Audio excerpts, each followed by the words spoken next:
Last lecture series of 2020, I will still be doing Shabbat services. Wow, what a year it's been. How many lectures can a rabbi lecture in a year? Wow, thank God there is a lot of information floating out there. And I think, it's not fair that God only gives us 120 years to live on this planet, because even after 120 years, we still don't know what's going on. But we start getting snippets, ideas of maybe this is the way that things are. My own personal view is that we were meant to live much, much longer. Some commentaries believe we were meant to live forever. And we ate from the fruit, and that's why we only live, a certain amount of years on this planet. Whichever the case is, we'll try our best to learn and explore.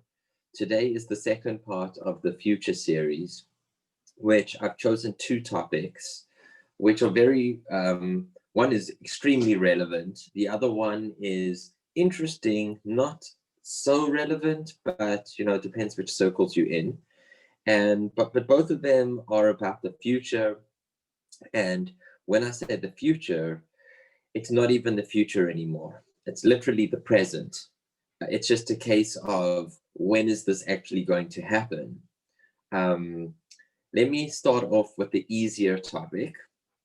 And then for those who have the stomach for it, we'll go on to the second topic, which is a little bit more meaty, but it might be disturbing a little bit as well, which is okay. If people tune out, that's okay.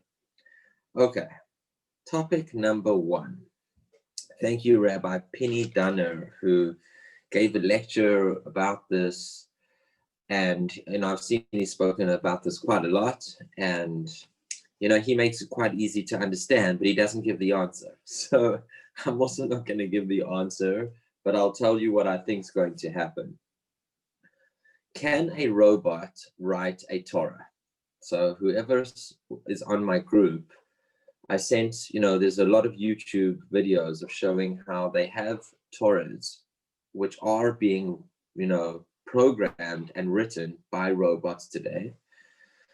The robot world is going crazy. Thank God Israel is very much at the cutting edge of robotics.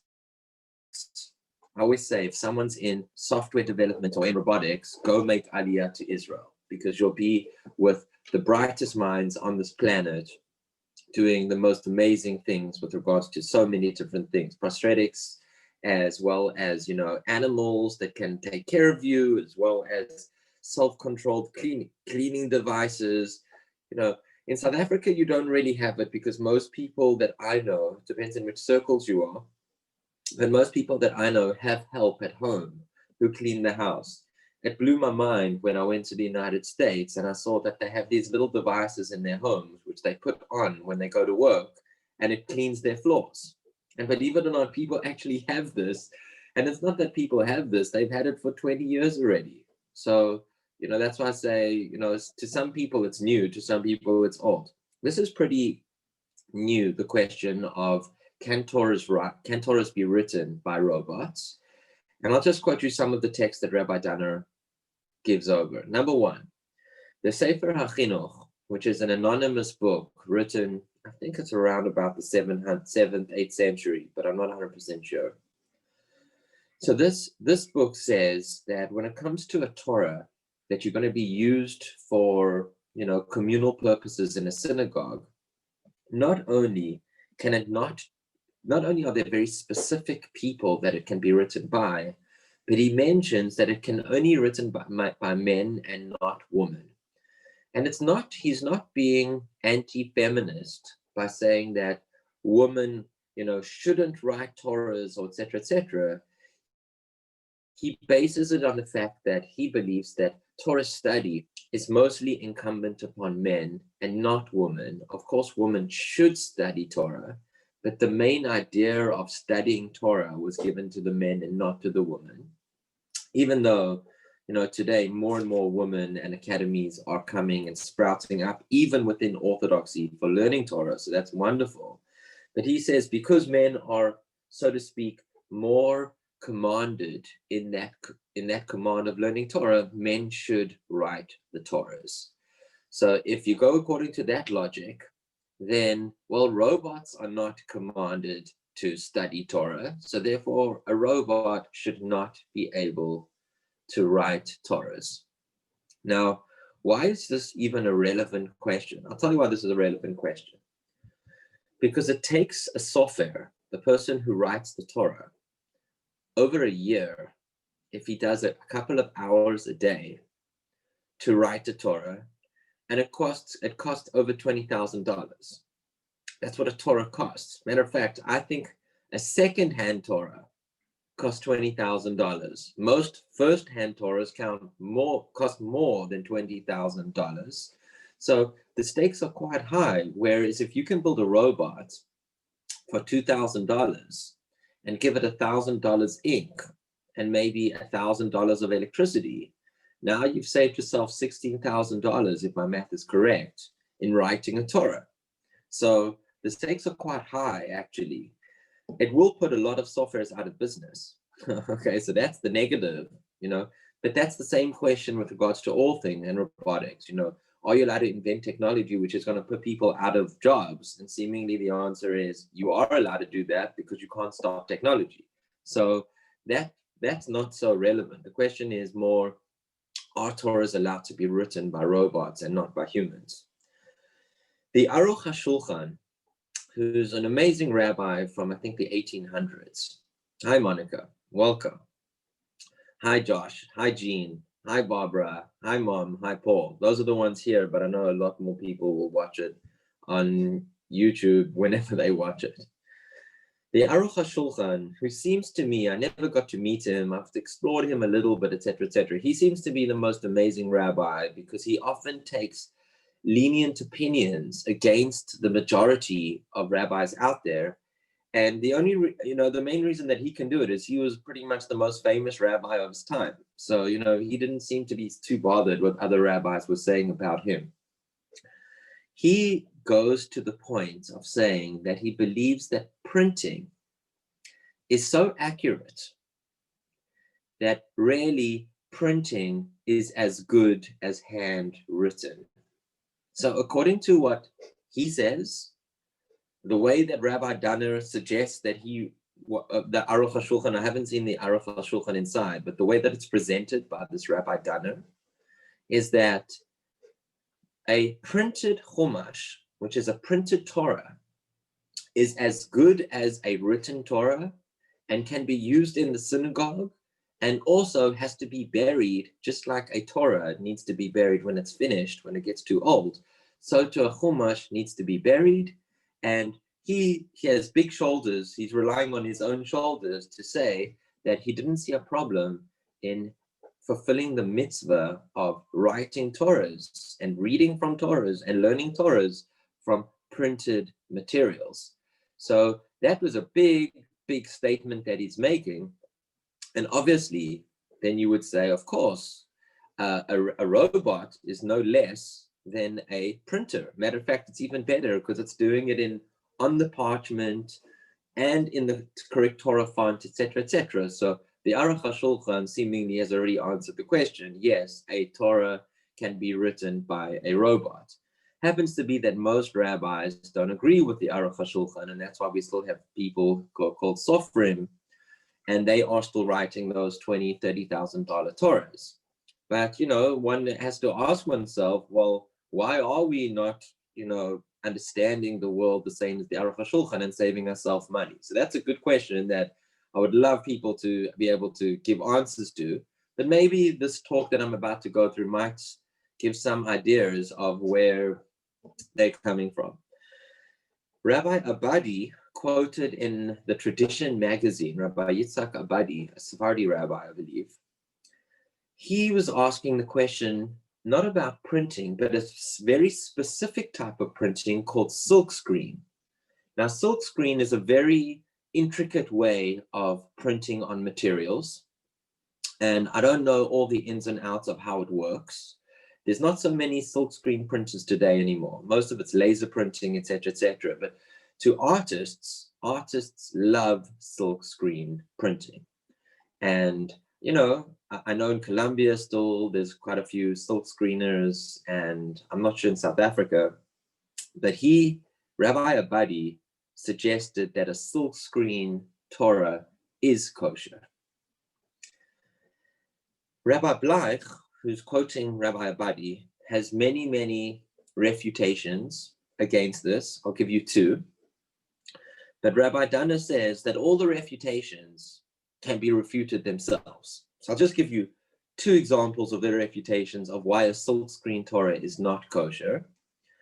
So there's one commentary in the book of Jewish law called the Bach, who says that each word, when the Sofer is writing the Torah, each word has to be vocalized before he writes it. So he had a problem with the silk screen printing because who is vocalizing the words before it's printed? But a robot, of course, can be programmed to vocalize the words. So that's not a problem.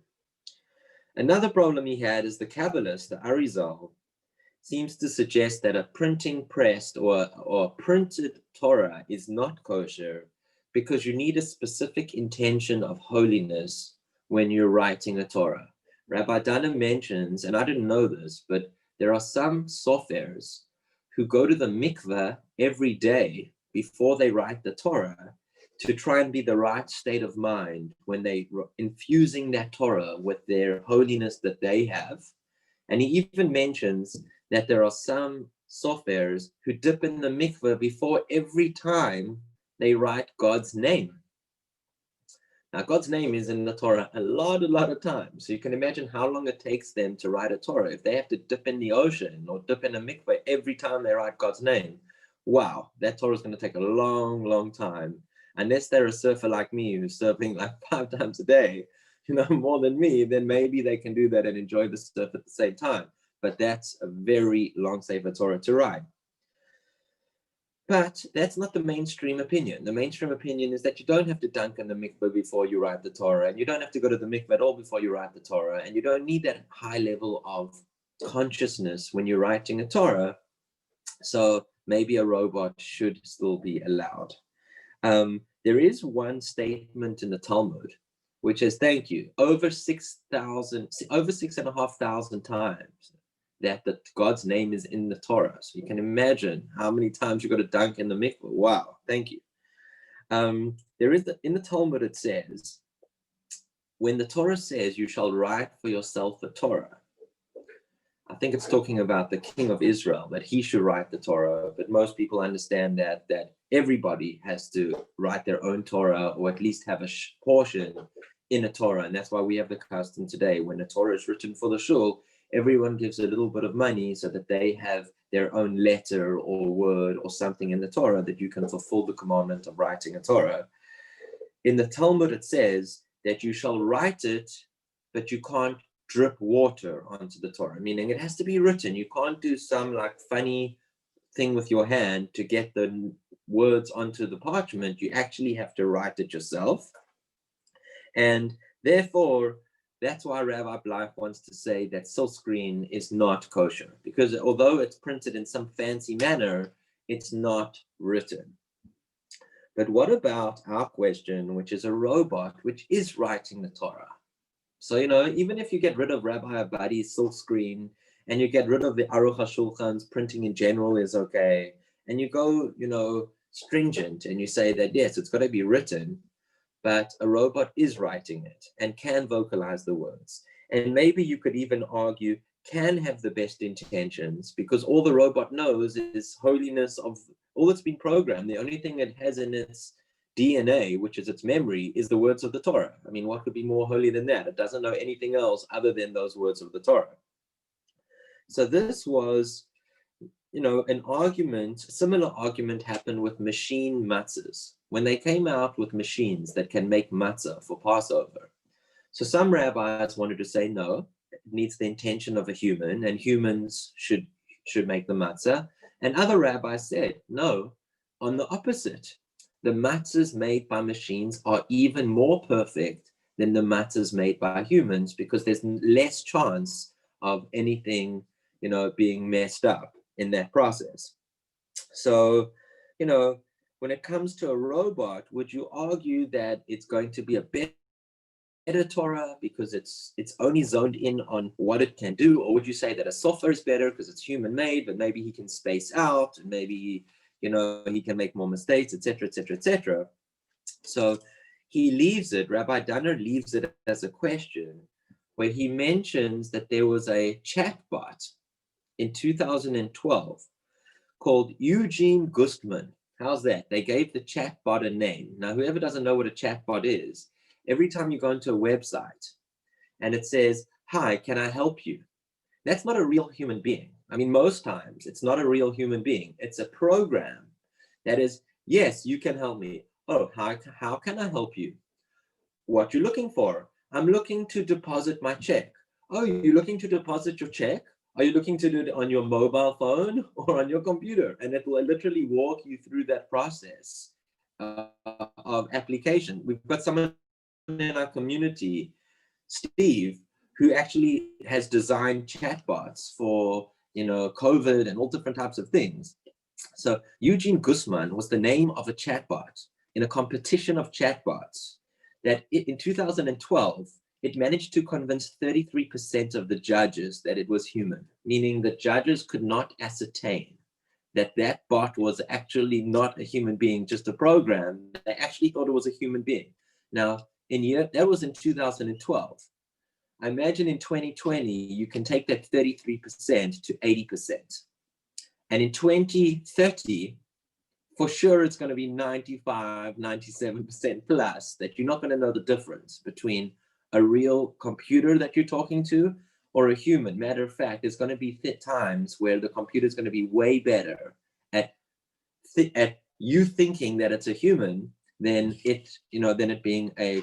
So the main idea here is that when we get to the point that a robot can be so intuitive that it knows how to have intention or how to act like a human, and it knows not to make mistakes, and it knows not to have any other thoughts while it's drawing the Torah.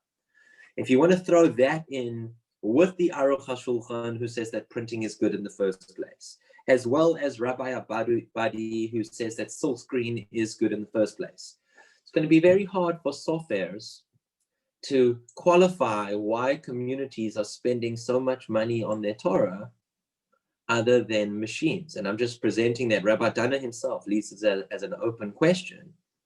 And this Rabbi Dana, by the way, gave this talk to all the rabbis in South Africa. So, all the South African rabbis here also heard what he had to say as well. And I don't, he leaves it as an open question.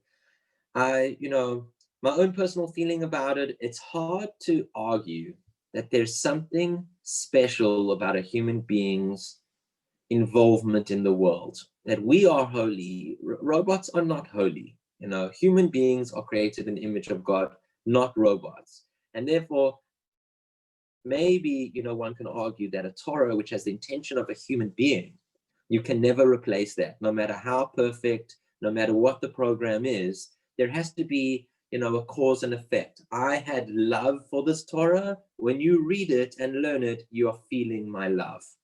Whereas I don't think you can ever program a bot or a robot to have that love. But, just throwing that out there. But, maybe you could say that's the ideal, but the bottom, common denominator of everything is that you should be able to print Torahs. Okay, so that's a little bit about that. Now, here's where everyone should have like a little bit of a breather, because this is much more relevant. And it's very, very scary. I'm going to be talking about quite hectic situations, even though they are real situations, which are going to come up more and more and more. And I'm just quoting other people. So, if you don't want to listen, please, I won't be offended. This has to do with the question of self-driving cars. Now, just letting you know about where we're at in self-driving cars. To some people, you might think that I'm talking about the future. So there is a car in America, which at the moment has just been added to the S&P 500, which means one of the major stocks on the share, on the, major shares on the stock market in the United States. And it's called Tesla, which is run by a South African CEO or South African born called Elon Musk, who happens to be the second richest person in the world as we speak, but who knows where the stock will go. Now, Elon Musk and his company Tesla have invented cars that are self-driving on the roads as I speak. And when I'm talking about cars, I'm talking about millions of cars in the world at the moment are self-driving. The only law that California had, which is where Tesla headquarters began, I think they might have moved over to, I saw in the news today is that Elon Musk has just moved to Texas. But the point being, the law in California is that you are allowed to drive self-drive in the Tesla, but you have to have your hands on the wheel just in case you need to move it. But yes, can you drive from San Diego to San Francisco in a self-driving car? Yes, without doing anything, as long as you have your hands on the wheel. Now, you might think that I'm talking nonsense. I have been in that car. Okay, like this real person that you know of on your screen, I've been in that car. So that is real. Now, the question is obviously ethical problems. What happens if there are problems in the software? People are going to get killed. Last year, someone did get killed because a pedestrian ran in front of the self-driving car and didn't give the self-driving car enough time to stop. So that was a court case right there. Now, it wasn't the car's fault. A pedestrian jumped in front of the car. But how do you program a car to, stop if something drives in front of it? When I was driving in Peru, a llama jumped into my car while I was driving. So I hit a llama while I was driving. It jumped into me. And I was going fast. Thank God it drove into the side of my car. Otherwise, I would have been dead, and maybe I would have been dead. So yeah, these things happen when you're driving. So what is the law about self-driving cars in Judaism? Has it been discussed? So unbelievable. Companies like Google and Tesla and others, according to Rabbi Yoni Levine, who spoke about this on the Yeshiva University website, they asked rabbis how to program these cars ethically. Unbelievable. Now, they may have gone to ask many different religions of what their leaders think about ethics. One specific question they asked was, if a car is driving an individual on peak, I didn't mention Chapman's Peak, but I'm just giving you the example that they gave, is someone's driving in a self-driving car in Chapman's Peak, and a bunch of hikers jump in front of the road or are crossing a road where it's a blind corner and the car could not ascertain that they're there. Should the car go through the hikers and potentially kill them? Or should it drive off the cliff and kill the driver? That is a question that computer programs were asking the rabbis how to program the car. Unbelievable question. Okay. Unbelievable.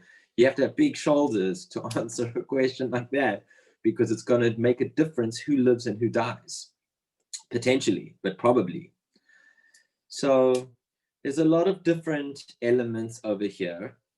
I'll just start off with a few things. Number one is, in general, the Talmud discusses, if I have an ox and my ox damages your ox, or my ox damages your house, so it's considered it's my property, and I am liable for payment to you for damaging whatever it is, because I have the responsibility to make sure that my ox is secure. What about a car? So can you say the same thing, that a car is my ox and I have the responsibility to protect my car from damaging you? It's a little bit different, because in an ox, I can protect my ox from your things. But when it comes to a car, I'm not the programmer of the car. I just went into a car play. I went into Tesla and I bought the car. I just assume it works.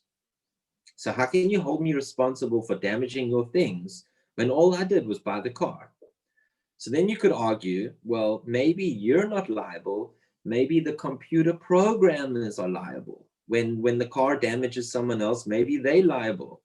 That's also difficult to say, because when a computer programmer, like in Tesla, when they're selling a car to you, of course they're going to say, you buying the car as is based on this software, and we ain't be telling you that we're, giving you full liability of everything it is. We're just telling you under normal driving conditions, there should be no problems. So that's why Rabbi Asher Weiss, who's a big posek in Jerusalem, he doesn't really think that when you're self-driving a car and you damage someone's property, that you actually are liable for damages. He doesn't think that you are. But he does say that if things got out of hand, that there were lots of cars, self-driving cars, damaging lots of property, if that's the stage that it got to, there has to be some, mechanism to repay people for those damages. And it's almost as if you're not required to pay by Jewish law, but we're going to make you pay just so that the society can run. But that's obviously on the assumption that there's lots of cars crashing into each other in the self-driving world, which probably there's not going to be so many crashes in the self-driving world. So who knows? So that's Rabbi Asher when it talks about damages. But here we're talking about potential death. Like where someone's driving on Chapman's Peak and it's either, drive over the hikers or drive off the cliff. There is a Talmud which says that if a bunch of bandits find Jews on the road and they say, give us one of you to be killed, meaning we just want one person to torture. One of you Jews, we're all drunk. We just want one of you to beat up and potentially kill, and we'll leave the rest of you alone. The Talmud says you're not allowed to give over one of the Jews to these people. You should rather all die. That's what the Talmud says. Why? Because your blood is not redder than any other person's blood. You can't become a murderer yourself. Rather be killed than become a murderer yourself. As soon as you give over a person to murderers, you become the murderer. So rather be the victim than the murderer. That's what the Talmud assumes. It's different though. The Talmud makes us a qualification. It's different if they say, give us this person or you all die. There, you can give over that person because that person already had a death warrant on him. It's not you who decided that he or she should die. It's they chose, and you're just giving over someone who already had a death warrant on them. That's what the Talmud says. What would that mean in terms of, Jewish law itself? So I'm just going to leave out, how different opinions about this, but the Jewish law pretty much says that in a case like that, you definitely should not give over someone if they don't specify. And if they do specify, you are allowed to give over, but some people are strict and don't give over. Okay, so there are two opinions in that. There is one opinion there which says even when they specify, unless the person is like some type of on death row and he's meant to be killed within the next few months anyway, but except for those extreme cases, a normal innocent person, according to that person, even when he is specified. So The Torah leaves it, I mean, the Shulchan Aruch, the Jew Book of Jewish Law, leaves it as an open question. We don't really know what to do. Now, zoning into more recently, the Chazon Ish, who was the rabbi of Bnei Brak, he says in the 20th century, he had a hard situation. He was talking about missiles that were coming into Israel. And the Israeli army technology had the solution, which was they can redirect the missiles to smaller cities where less people will die than going into the big cities where more people will die. What should the Israeli army do? Unbelievable question to the Chazon Ish. You can imagine, I would hate to be a rabbi like that, okay? That literally his decisions might influence, I don't know, hundreds of people, thousands of people, God forbid, getting killed, who wouldn't have got killed if it wasn't for your decision. At the same time, you're saving more people than people getting killed. So, I mean, you can think of yourself as, wow, in terms of a numbers game, I'm helping the Jewish people. I'm helping, innocent people on this earth. But at the same time, how do you sleep at night knowing that, your decision ended up with some people getting killed? So that's a very, very hard question. So that was the question that he got asked. A rabbi at the same time that he lived, called the Tzitz Eliezer, said in that situation, it's similar to the case of before with the bandits, you should do nothing and the biggest city should take the hit. The Israeli army should do nothing. That's what one big rabbi in Israel said. Don't do anything, because as soon as you do something, you end up killing B over A, and you don't have the right to decide that more people are more important than less people. But the Chazon Ish argues, and this is the hard part to understand what his logic is, but he says it's different. Those cases are different. And in the redirecting the missile to the smaller city over the big city, you should do that. You should do that. Even though you're the one who's choosing who should live, who should die, it's viewed differently, because in the bandit case, a bystander, and this is the part that I don't 100% understand, but I'm just sharing with you my understanding of it at this point. If a bystander were to see you giving over one person to a group of bandits, it looks bad. It looks like you're doing something to save yourself, and therefore don't do it. It looks like you're murdering as opposed to saving the rest of us. It looks like you're murdering him. Whereas when it comes to like a missile case, it seems that it's viewed as more of a spontaneous act of helping the masses rather than, giving over the missile to the smaller people. No one will be able to look at it and say, wow, you're giving the missile to the smaller city. It's viewed as you're rescuing the bigger city. And that's where it's a little bit of a gray area, which the Chazon Ish doesn't really explain in his writings. But I just want to share with you, he does see a difference with redirecting a missile versus bandits coming towards you and asking for a specific person to be killed. So where does this leave us with regards to self-driving cars? So unbelievable. So I'm just going to finish with what Rabbi Weiss, seemingly thinks at this point. And again, it's very new, so his views might change, and et cetera, et cetera. But Rabbi Weiss seems to think that in a case where there's many people on a hike, and let's just call it a bus. It's not a self-driving person, but it's a self-driving bus. And it's a case of, there's more hikers than people on the bus, or more people on the bus than hikers.